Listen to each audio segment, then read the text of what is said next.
Olá pessoal, sejam bem-vindos a mais um vídeo do canal Conexão Universalis. Estou fazendo esse vídeo para a gente fazer um resumão da nossa aula sobre energia potencial e energia cinética. Vou botar aqui para apresentar minha tela para vocês, para a gente começar.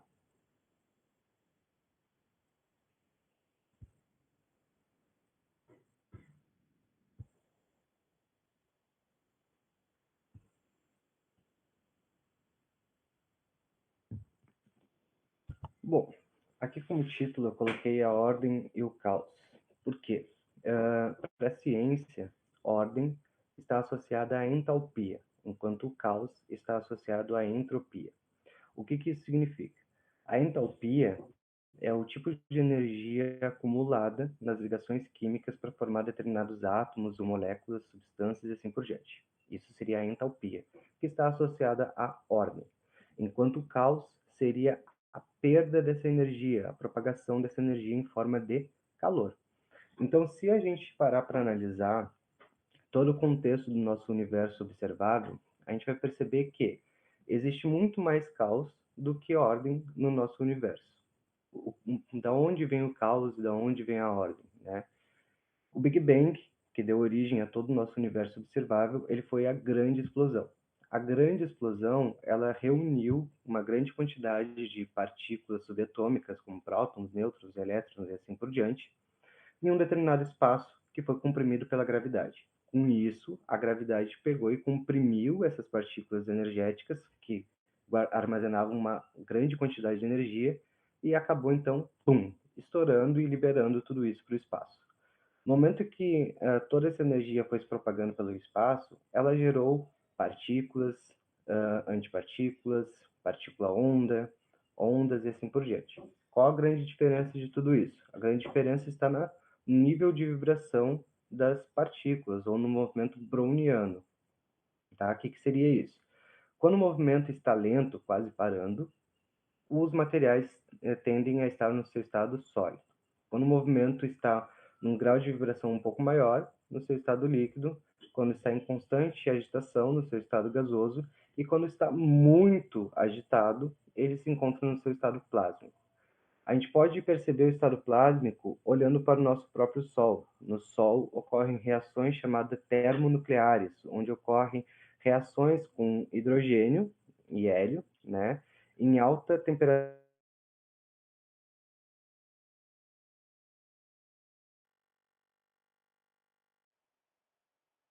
feito de dois tipos de energia, a energia potencial e a energia cinética. A energia potencial está associada à entalpia, ou seja, à ordem, enquanto a energia cinética está associada ao movimento, ou seja, ao calor. Se a gente parar para analisar aqui o skatista na rampa de skate, a gente vai perceber que a energia potencial está na capacidade dele realizar o movimento e também está na capacidade de ele ir para baixo, ou seja, nós temos uma energia em que está impulsionando o nosso skatista aqui para baixo enquanto ele está tentando ir para cima. Isso seria um tipo de energia potencial ou a energia gravitacional. Enquanto a energia cinética ou energia mecânica está associada à movimentação dos corpos e objetos em si, como demonstra aqui no skatista descendo. A gente pode subdividir os tipos de energia em mecânica, térmica, sonora, eletromagnética, elétrica, termonuclear, entalpia e gravitacional. O que seria tudo isso? A mecânica, térmica, sonora, eletromagnética e elétrica são tudo energia cinética, ou seja, energia que estão associadas ao movimento. A energia mecânica, ela está associada ao movimento em si, né, dos objetos. A energia térmica está associada ao movimento das partículas.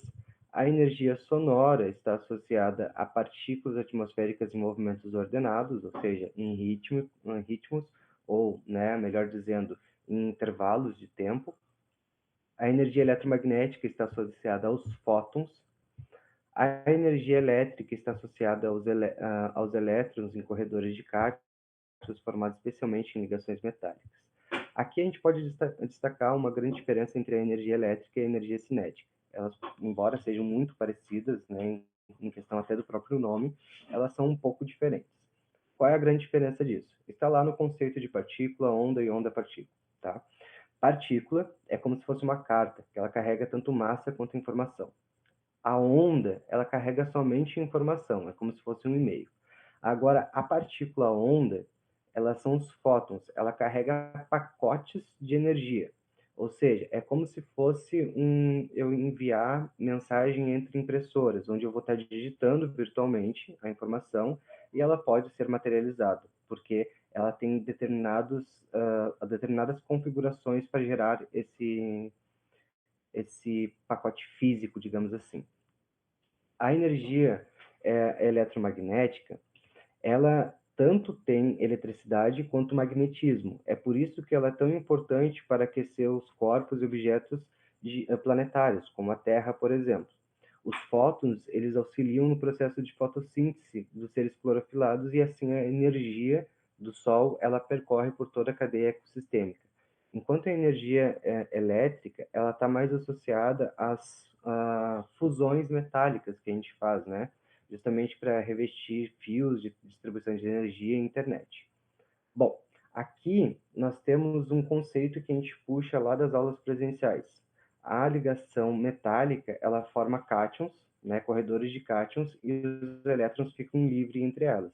Então, eu consigo propagar a energia elétrica, ou distribuir a energia elétrica, a partir desse simples conceito, onde eu vou induzir os meus elétrons aí de um lado para o outro, levando informação. Ok? Depois nós temos aqui os três tipos de energia potencial, que nós temos a termonucleares, entalpia e gravitacional. A termonuclear, ela está associada a um núcleo atômico, que é a capacidade de liberar energia por fusão ou fissão nuclear. O que seria fusão ou fissão nuclear? Um núcleo, quando ele é muito pequeno, por exemplo, um núcleo de hidrogênio, se eu fundir com outro núcleo de hidrogênio, eu posso gerar hélio. É o que o nosso Sol faz naturalmente nas reações termonucleares. Ele vai associando hidrogênio com hidrogênio para formar hélio, e o hélio, em alta temperatura e pressão, vai sendo associado para formar outros elementos químicos, como lítio, sódio e assim por diante. Ok?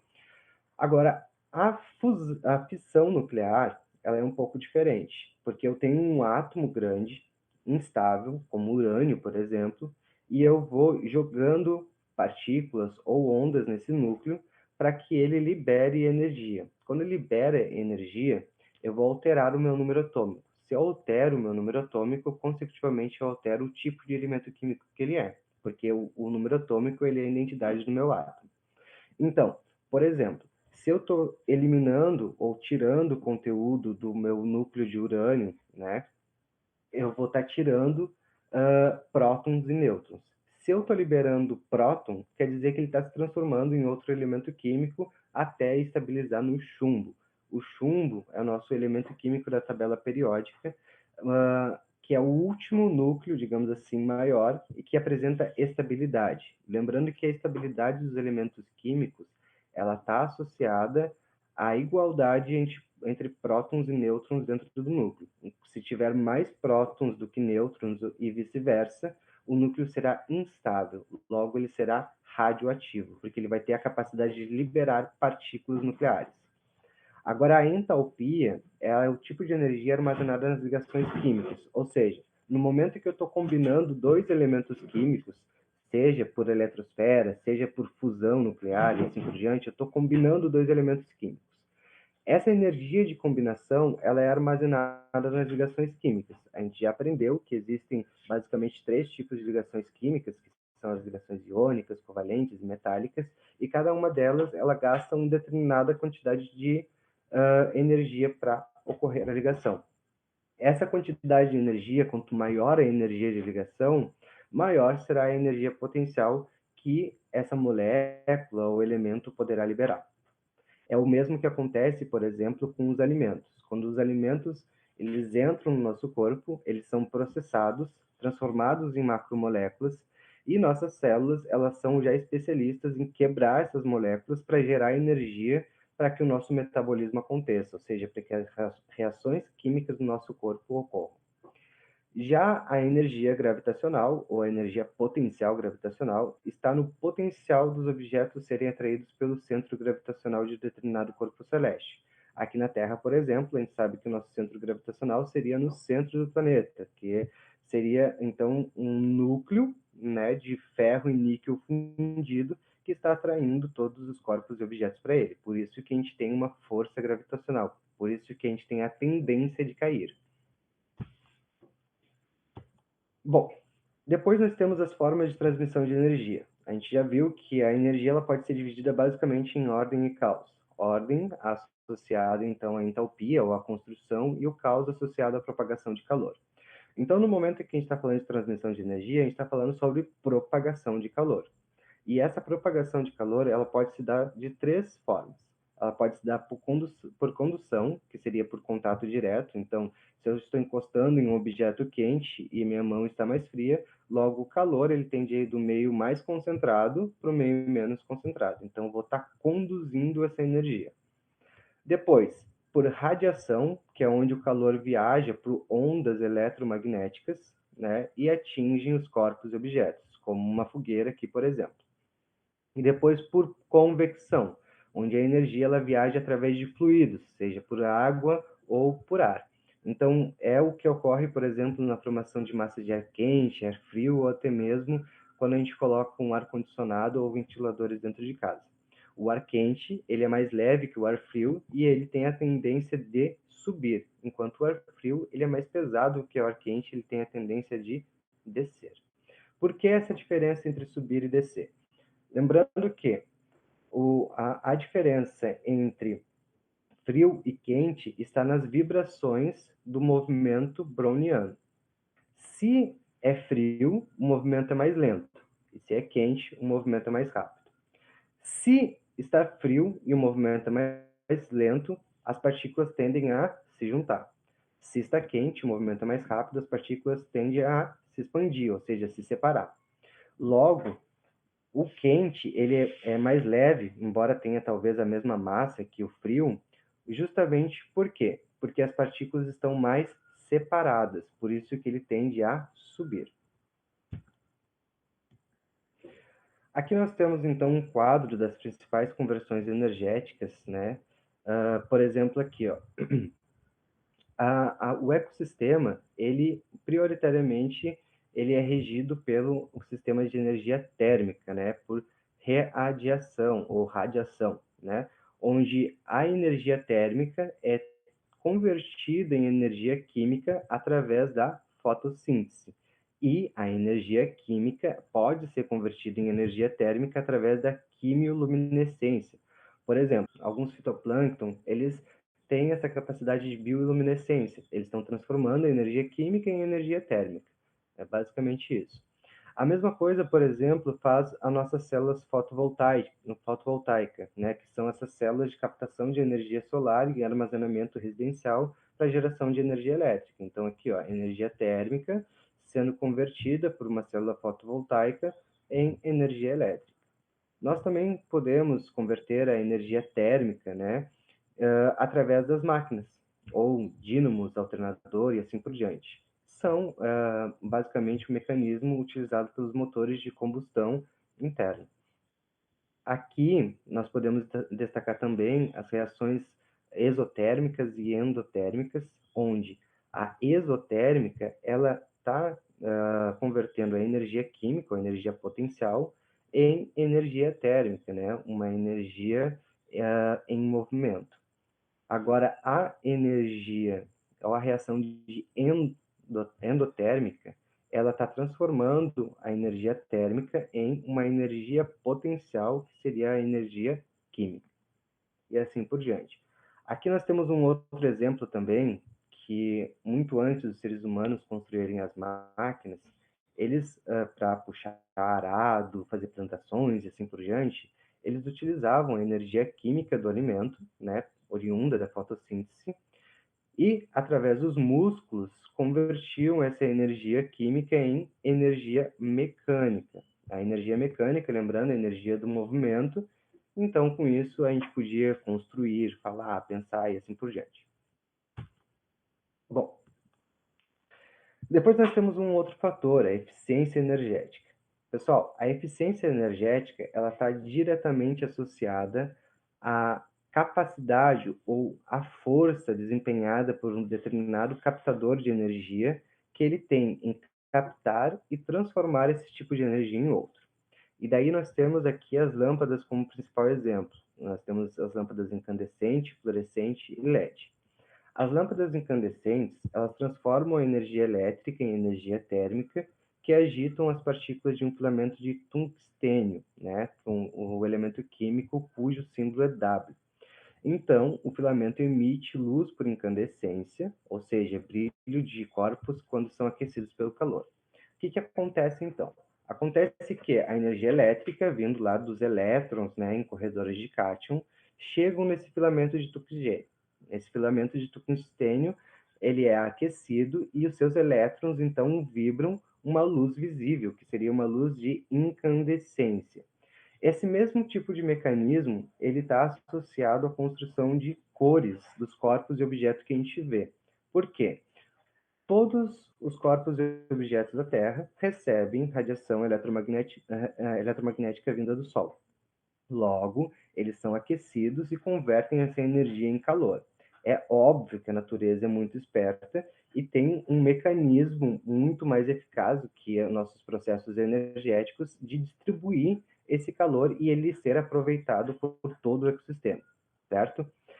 Então, o que acontece? Aqui é o mesmo sistema. No momento em que eu estou vibrando essas partículas, né, eu consigo emitir calor e logo ela se tornará uma luz visível. Aqui na lâmpada fluorescente é um pouco diferente, porque nós temos um tubo, né, onde nas extremidades desse tubo eu tenho eletrodos, ou seja, geradores de elétrons, e dentro dele eu tenho um fluido de mercúrio. Quando a energia elétrica chega nos eletrodos, ela produz elétrons e emite para o fluido de mercúrio. O fluido de mercúrio, ele que está um gás de baixa pressão e assim por diante, ele conduz a eletricidade, as moléculas de mercúrio então se chocam com os elétrons provenientes dos eletrodos e esse choque produz uma excitação e ionização das moléculas. Quando acaba essa excitação, os gases retornam ao seu estado fundamental de energia e emitem fótons com frequência de luz visível. Então, percebam, aqui eu já tenho um outro mecanismo, porque eu vou estar gerando energia eletromagnética para a geração, então, de uma energia, de uma iluminação oriunda da energia elétrica. Então, enquanto a incandescente ela transforma a energia elétrica em energia térmica para incandescência, a lâmpada fluorescente, ela transforma a energia elétrica em energia eletromagnética para iluminação. Agora, as lâmpadas LEDs, elas já são um pouco diferentes de todas elas. As lâmpadas LEDs, elas possuem um sistema de distribuição de corrente elétrica que é responsável por ativar um circuito de pequenos pontos de emissão existentes nas LEDs. Ou, melhor dizendo, um sistema que não aquece tanto, pois o calor da corrente é distribuído em pequenos núcleos luminescentes. Por exemplo, pessoal, enquanto as lâmpadas fluorescentes e incandescentes elas estão focando em um só sistema de iluminação, as lâmpadas LEDs criaram microsistemas de iluminação. Esses microsistemas de iluminação captam o calor, ativam ele e depois distribuem para outro sistema. Então, são como se fossem várias lâmpadas pequenas distribuindo esse calor para otimizar a eficiência dessa energia. Então, a gente pode concluir que a eficiência energética está na força com que uma determinada máquina é capaz de transformar um tipo de energia em outro, e depois na forma com que ela preserva, ou melhor dizendo, diminui o calor interno dela. Então, lembrando, a ordem está associada à entalpia, enquanto o caos está associado à entropia. A entropia está associada ao calor, enquanto a entalpia está associada ao armazenamento de energia, ok? Então, no momento em que eu encontro uma forma, um engenho de melhorar o desempenho do meu calor e não perder tanto ele, como nas lâmpadas LEDs, eu estou praticando a eficiência energética. E o que isso influencia principalmente em sentido econômico, né? Influencia no seguinte, que a potência que eu vou precisar utilizar e a durabilidade que eu vou poder utilizar, ela aumenta consideravelmente com essas simples engenhos de conversão e preservação de calor. As nossas células, por exemplo, elas são especialistas em distribuir o calor. Por quê?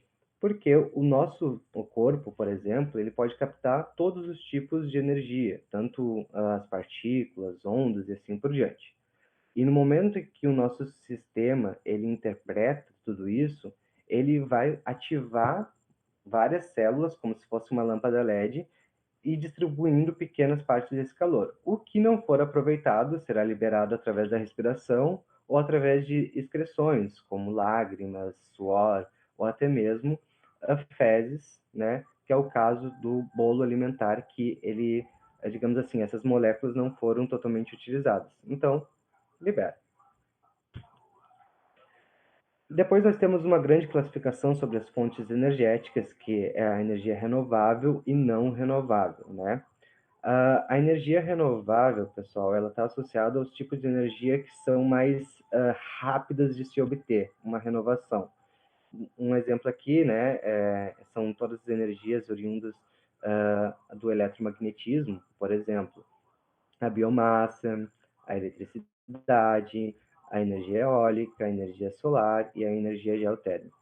Enquanto as energias não renováveis, elas estão associadas a um tempo maior de processamento, ou seja, depois na decomposição, né, na ciclagem dele, ou seja também no acúmulo dele na atmosfera, ou seja também no período de tempo de renovação. Por exemplo, o petróleo, ele é uma molécula, né, um conjunto de moléculas em que eles não são tão fáceis de serem renovados. A mesma coisa o gás natural, o carvão e a energia nuclear. A energia nuclear, ela, embora seja uma fonte de energia aparentemente inesgotável, ela é uma fonte de energia perigosa, pois ela pode afetar inclusive na estrutura química do nosso solo e atmosfera. O que aconteceu, por exemplo, quando a gente estourou a nossa primeira bomba nuclear em 1945, a gente começou a alterar drasticamente a química do nosso solo e, consecutivamente, a gente alterou a química do próprio ser humano. Antes de 1945, o ser humano ele era feito de carbono 12. Carbono 12 é um elemento químico estável da tabela periódica, né? Ou seja, eu tenho a mesma quantidade de prótons e núcleos dentro desse carbono. Hoje, né, todos os nascidos a partir de 1945 são constituídos de carbono 14, ou seja, um carbono isótopo. Ele tem mais prótons, ele tem mais nêutrons do que prótons dentro do seu núcleo, né? Então ele é um carbono instável. A gente sofreu uma mutação devido a uma ação antrópica. Bom, aqui eu tenho para vocês, né, várias imagens sobre o surgimento da nossa energia e também algumas diferenciações básicas. Por exemplo, aqui. Lembra que eu falei para vocês ali no início do vídeo que uma alta quantidade de energia foi acumulada pela gravidade e então gerou tudo que a gente tem hoje de energia, né? Isso foi basicamente o Big Bang. Entretanto, os cientistas já descobriram que toda a matéria ela tem sua antimatéria, ou toda partícula tem sua antipartícula. O que, que isso significa?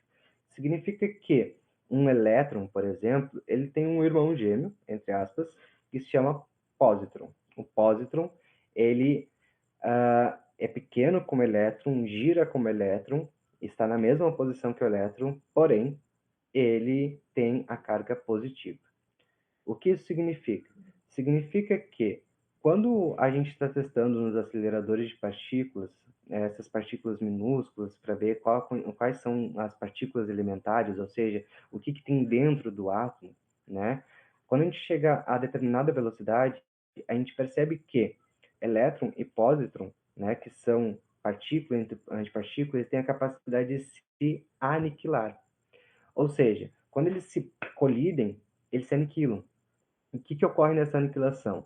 Eu tenho, então, a geração aqui de uma partícula onda. Por quê? Eu tenho partícula, né, com partículas se colidindo. No momento que elas se colidirem, eu vou gerar uma onda. E essa onda, ela pode ser englobada, né, por um magnetismo. É aí que surgem, por exemplo, a energia eletromagnética, né, ou os fótons, onde eu tenho uma energia encapsulada. Agora, as ondas não, as ondas são só a propagação da energia em si, tá? Então, Depois, eu tenho aqui algumas classificações de radiações ou ondas. Lembrando, radiações é aquilo que sai de dentro do meu conteúdo nuclear. Então, eu tenho a radiação alfa, beta e gama, raio-x e nêutron. Aqui eu tenho as suas respectivas capacidades de penetração, tá? A radiação alfa, ela é feita de carga positiva e ela tem uma baixa capacidade de penetração. Então, ela é impedida de passagem por um papel. A radiação beta, ela já está associada quase a uma radiação de elétron, porque ela é negativa, né? Então, ela consegue chegar até a ponta das nossas mãos, né? Ou não atravessa os corpos biológicos. A radiação gama, ela já tem um potencial de penetração um pouco maior, porque ela não tem uma carga associada em si, né? Então, a radiação gama, ela atravessa os corpos, objetos, mas ela não consegue atravessar um chumbo, por exemplo. Por que que ela não consegue atravessar o chumbo? Porque o chumbo é o nosso primeiro elemento químico estável, né, de núcleo maior da tabela periódica. Por isso que o chumbo ele tem uma capacidade um pouco maior de segurar o tipo de radiação gama. O raio-x, né, que é utilizado muito aí para diagnósticos, ele tem um potencial de penetração um pouco maior, mas um pouco maior que a radiação beta, porém menor em relação à radiação gama. E o nêutron, né, as radiações de nêutron, que normalmente vêm de explosões estelares, elas têm uma alta capacidade de penetração, então elas podem penetrar inclusive o chumbo. Aqui, pessoal, eu tenho para vocês, né, aquilo que eu falei anteriormente sobre a fusão e fissão nuclear. A fusão nuclear, ela ocorre com isótopos de hidrogênio. Então, aqui, se vocês puderem perceber, eu tenho um próton, né, configurando meu hidrogênio, porém, no tritio eu tenho dois nêutrons e no deutério eu tenho um nêutron. Então, o deutério, ele é o hidrogênio que está na tabela periódica, enquanto o tritio, ele não está na tabela periódica, mas eu utilizo ele para fazer processos de fusão nuclear, ou seja, geração de energia elétrica por reatores nucleares ou até mesmo construção de bombas nucleares. Então, aqui quando o deutério se funde com um tritio, no momento da fusão, ele vai liberar partículas, né, vai liberar átomos de hélio, energia eletromagnética e também energia no formato de nêutron, né, que pode atravessar tudo. E depois nós temos aqui a fusão nuclear, onde eu estou usando urânio, estou jogando no núcleo de urânio partículas de nêutron, e essas partículas vão excitar o núcleo, e esse núcleo vai liberar 3 nêutrons, vai liberar bário, e também vai liberar outros elementos químicos. Por quê? Porque ele vai estar, então, decaindo, vai estar caindo o número ou a quantidade de partículas elementares que tem dentro desse núcleo. Consecutivamente, ele vai estar sendo alterado. Aqui, pessoal, nós temos um quadro sobre as principais ondas, né, ou frequências em que a gente utiliza para tecnologia. Por exemplo, as auroras boreais são utilizadas para comunicação de rádio, né, ou ondas de rádio. As microondas que estão na radiação cósmica de fundo, ou seja, o que é radiação cósmica de fundo? É aquele resquício da explosão que deu origem a todo o universo. Eles estão tanto nos telemóveis, forno microondas, né?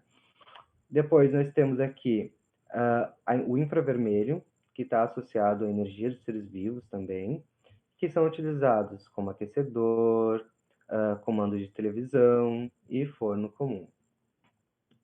Depois nós temos aqui o fogo florestal, né, ou a luz visível, que está associada à iluminação pública. Temos a luz ultravioleta, ou né, o sol negro, que está associado, então, a análises de imagens ou até mesmo a bronzeamentos artificial.